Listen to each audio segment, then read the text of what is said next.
Okay, students. Today, in this slide, in this video, you are going to learn about the megasporogenesis. Moving ahead, megasporogenesis, that means development of or production of megaspores. What is megaspore? It is the ovule that contain ovums, right? That is this entire embryo sac. Alright, now what is there in entire carpel? If you will see, it has stigma, style, ovary, right? What is the role of stigma? Pollen grains land on the surface of stigma. The role of style, pollen tube will move from style and it reaches to the ovary, right? Ovary contain the ovule. Inside the ovule you will find nucellus, polar nuclei, egg cell, integuments, and entire it is known as, these two are known as female gametes. Entire it is known as embryo sac. Clear? Okay. Now we will focus mainly on this part, that is embryo sac, that is megasporangium, that is ovule, right? It has ileum, it has funicle, micropyle pole, integuments, nucellus, embryo sac, and chalazal pole. What is a micropyle? Micropyle is the opening from where the pollen tube enters, right? Small opening of the cell is called the pollen tube. What is the role of what is chalaza? The opposite. You can see here is a micropyle, then this one is chalaza. The opposite of micropyle is the chalazal point, right? What are the integuments? Integuments are the covering, right? Integuments are the protective envelope of the ovule. It protects the embryo sac, right? Then comes the nucellus. Nucellus, again you can see this part, that one is covering the embryo. It's the nucellus. Clear? What's the role of nucellus? It provides the nutrients to the developing embryo, right? Funicle. Funicle attaches the ovule to the placenta, right? It is, you can see here will be funicle, which allows the attachment with the carpel. Hilum is the place where body of ovule fuses with funicle. Clear? Right? And inside the embryo sac we will learn. Now on the basis of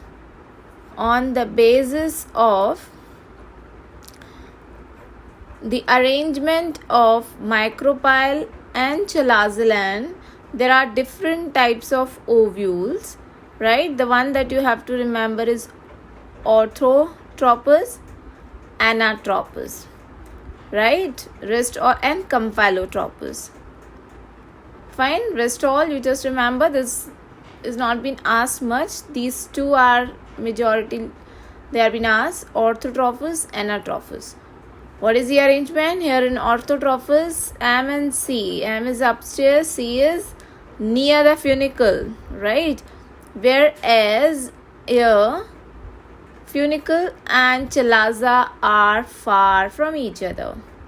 Here it is in this way. The plane is like this. Clear? So on the basis of micropyle and chalaza, there are total 6 types of ovule. Out of this we have to learn A, that is this one, and anatropous. Clear? Moving ahead, the slide is showing megasporogenesis, right? Megasporogenesis. What happens in megasporogenesis? Let's see. This is the ovary, right? Inside the ovary there are many cells, right? But there is one mega mother cell which will undergo meiosis that will give rise to 4 cells. Now out of these 4 cells, only one cell will survive, rest all are going to degenerate, right? Now this, as it's the meiosis, so cells are n. After meiosis, once the meiosis is done, this megaspore cell will undergo mitosis, will give rise to 4 cell. This will again mitosis, actually there is one more mitosis, so here will be 2 cell structure, one more that will give rise to 2 cell structure. After it should be 4, right? Because the ultimate result of mitosis is 2 cell. So first mitosis, second mitosis and third mitosis. So at the end we have 8 nucleated embryo sac, right? Out of this 8, 3 will go to one pole side, other 3 will move to other pole side. Now the 3, these antipodal will move to chalazal side of the embryo. Chalaza, if you remember, chalaza, right? Opposite of micropyle. Antipodal cells, the cells that are towards the micropyle and are 2 synergid cell and 1 is egg cell, right? So total how many are there? 3 plus 3, 6, and 2 will be moved in the center, which will act as polar nuclei, right? Actually there were 2 cells in this polar nuclei. In the initial stage there were 2 cells, right? Both have fused, that's why it has given rise to 2n, and that's the reason it is written 2n here. So adult megaspore, the ovary of after the sporogenesis contain total 8 cell structure. One more slide is there, that is development of female gametophyte. Mother cell is undergoing meiosis, 4 cell. Out of 4 cell, only 1 cell is surviving, other will get degenerate. This will undergo mitosis, mitosis 2, mitosis 3, and ultimately we have 8 cell structure. From 8 cell structure, 3 will move to chalazal and other 3 are going to move to the micropyle. The chalazal end cells are known as antipodal cell, and the micropyle cell, 2 are synergid cell, 1 is ovum, that is female gamete, and in the center there are 2 polar nuclei. Later these 2 polar nuclei are going to fuse, that's why the center, if we write here, all the 3 cells are n, here also n, but at the center we have 2n. Clear? Okay. Now the last slide is showing both the, here it is, pollen grain, right? The structure of pollen grain and female gametophyte, right? Embryo sac, develop embryo sac. Let's see again, antipodal cell, this is from the NCERT, both the diagrams are from NCERT only. Antipodal cell, polar nuclei, center cell, egg cell, synergid, filiform apparatus. What is the role of antipodal cell? There is no specific role of antipodal cell, right? Then what is the role of polar nuclei? Polar nuclei,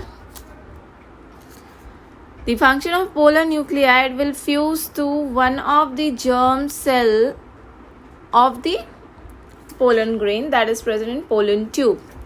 Egg will form the embryo, right? Primary nuclei, after fertilization with the germ cell, it's going to form endosperm, right? The part of the seed. Synergid cell will help synergid cell will help pollen tube to enter through the pollen micropyle and reaches one. It will help the male gametes, one will reach to the egg, other will reach to polar nuclei, right? It's done. Now let's see the pollen grain. Pollen grain, it has the outer covering exine, inter covering intine. In my previous part 1 of this chapter, the video that I have uploaded, all the notes are there, right? Exine is made up of sporopollenin and intine, cellulose and pectin, right?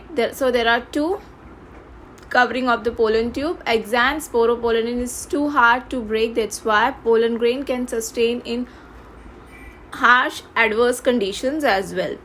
Inside the pollen grain, it has generative nucleus which is present inside the generative cell, right? Whereas vegetative nucleus is present inside the vegetative cell and vacuoles are present in this. There is one more jump from where the pollen tube arises during the time of pollen tube germination, when the pollen grain lands on the surface of stigma, right? Okay, so here we are finishing the pre-fertilization events that takes place, that is microsporogenesis and megasporogenesis. In my part 1 you will find the microsporogenesis, and in this it is megasporogenesis.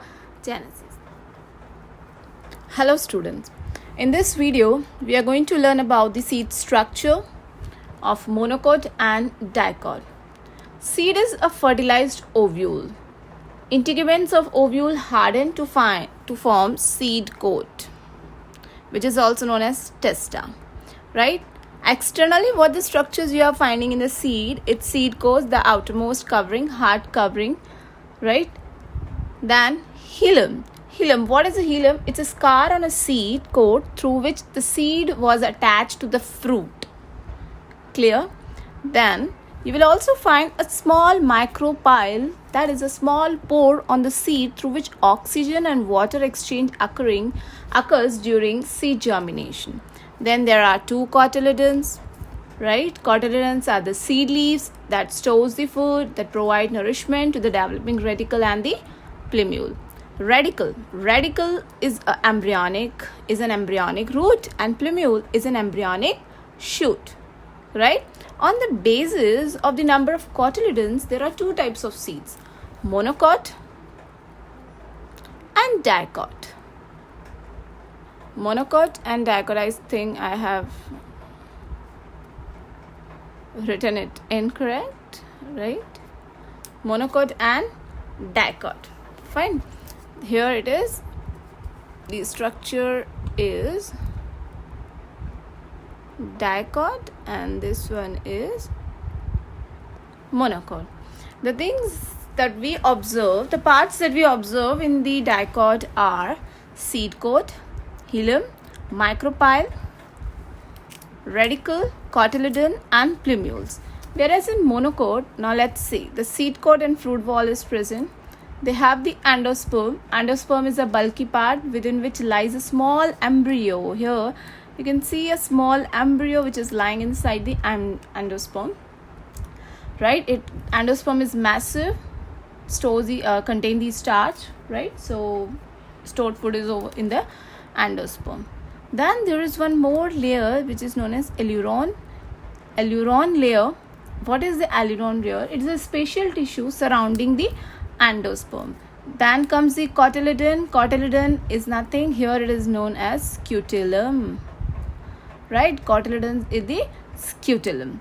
Then same, the plumule, radicle, coleoptile, the one that we have discussed in the earlier that we have discussed in the earlier video, coleoptile, radicle and coryza, right? Okay. Seeds are extremely useful in agriculture. Why? What are the applications of seed? Number one, they help in plant species to be colonized in different areas. It provides nourishment to the young seedlings. Seed ensure protection to the young embryo. Results in variation with new genetic combination. Can be easily stored for future usage. And they have long-term viability of most of the seeds. Now students, we are moving to the last topic, that is apomixis and polyembryony. What is apomixis? Apomixis is a mechanism to produce seeds without fertilization. What is apomixis? It's a mechanism to produce seeds without fertilization. Right? Here it is written. This mechanism produces clones. You can say this mechanism produces clones, right? Hence can be considered as a form of asexual reproduction. Asexual reproduction, right? So apomixis can occur in a number of ways, some of which are mentioned. Some of them are nuclear cells which are diploid, and I'll just show these two. Wait a minute, I should rub it. These two figures, they shows the development of embryo, right? Development of saplings from the same embryo. This is also known as polyembryony, right? Now here it is written that some nuclear cells near embryo sac start dividing and develop many embryo. This is known as polyembryony, right? It is not so, because nuclear cell are 2n in number, right? And an entire like embryo, the zygote form is also 2n. That's the reason that it might be possible that this nuclear cell start developing, right? Now if in this way multiple embryos start developing, that will termed as polyembryony. It is seen in citrus fruits like mango, lemon, right? Sometimes the egg cell is not formed as a result of reduction division, hence diploid. This diploid egg cell later directly develops into an embryo. Clear? Now few more things regarding this apomixis. Let's see the apomixis and versus the polyembryony. Apomixis, and it's an asexual reproduction that occurs without fertilization and not involving meiosis. Polyembryo is a formation of more than one embryo from a single fertilized ovum, right? From in a single seed. Apomixis is a type of asexual reproduction. It's a type of sexual reproduction. This polyembryony comes under sexual reproduction. Fertilization doesn't undergo fertilization. Does not involve production of seeds. Here involves the production of seed. The offspring plants are identical, whereas they are not genetically identical. One more, apomixis versus parthenocarpy. What is a parthenocarpy? Parthenocarpy refers to the development of a fruit without fertilization. So here it is a fruit, and here it is related to seed, right? Apomixis refer to a type of asexual reproduction that replaces a normal sexual reproduction in plants. Production of seeds without fertilization, seedless fruits are the product. It takes place in roses and oranges, banana, pineapple, watermelon are the example. Mimics the sexual reproduction of the plant induced by the growth regulators such as auxin and gibberellin. So this process, that is parthenocarpy, is the induced process. We can use the plant growth regulator to induce parthenocarpy. So we are ending the chapter. Let's summarize it. How flowering plants reproduce. The pollen grains land on the stigma, right? Fertilization takes place, double fertilization, zygote formation, seed formation, and then the seed is germinated into a plant. Again, one more slide for you. Anthers releases the pollen grain, they land on the stigma, fertilization takes place, right? Then this is the zygote. This is entire ovary. Ovary contains zygote as well as endosperm. Very good. It contains endosperm and zygote, right?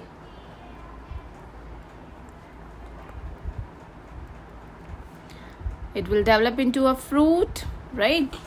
Let's see. Ovary develops into a fruit and ovules are developing into a seed. The seed will germinate, again it will develop, it will grow, will give rise to a flower, and the cycle continues. Here you have to note it down. This entire event is diploid, whereas this one is haploid in nature. Thank you. Here we are ending our chapter, sexual reproduction in flowering plants.